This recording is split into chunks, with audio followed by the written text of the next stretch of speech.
Info News Update.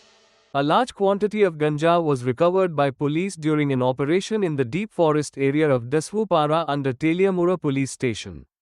Acting on a tip-off, Teliamura police conducted a special raid and recovered 4 abandoned bags from the forest. On checking the bags, police seized a total of 37 packets containing around 37 kilograms of ganja. Police suspect the contraband was hidden there for smuggling purposes. No one was arrested during the operation.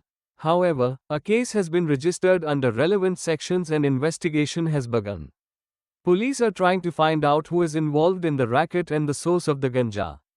Speaking to the media, officer in charge of Teliamura police station, Jayanta Kumarde, said that anti-drug operations will be intensified and those involved will be brought to justice.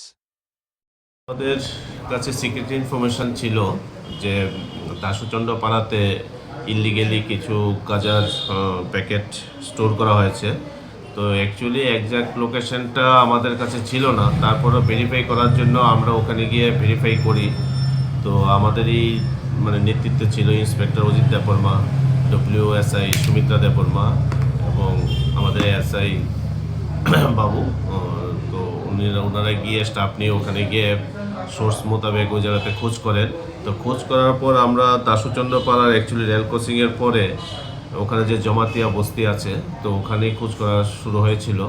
তো ওখানে সঞ্জিত করে একজনের location ছিল।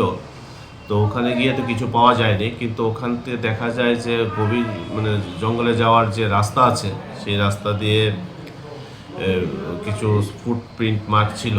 তো ওখানে গিয়ে খুঁজতে খুঁজতে যখন জঙ্গলে যাওয়া হয়, তখন জঙ্গলের ভেতরে গভীর জঙ্গলে ফরেস্ট ল্যান্ড, ওখান থেকে 4টে ব্যাগ পাওয়া যায়।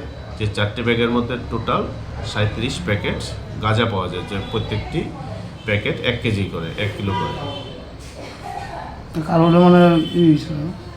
অ্যাকচুয়ালি ব্যাটাগুলো হচ্ছে গাঁজা প্যাকেটগুলো ওখানে স্টোর করা হয়েছিল এই উদ্দেশ্যে। প্রতি শনি রবিবারে তো বাইরের ট্রেনগুলো যায় বিভিন্ন দিকে, সেই ট্রেনে ওগুলো পাচার করার উদ্দেশ্যে ওই জায়গাতে স্টোর করেছিল। Subscribe to Tripura Info and press the bell icon so that you never miss any latest updates and news on Tripura.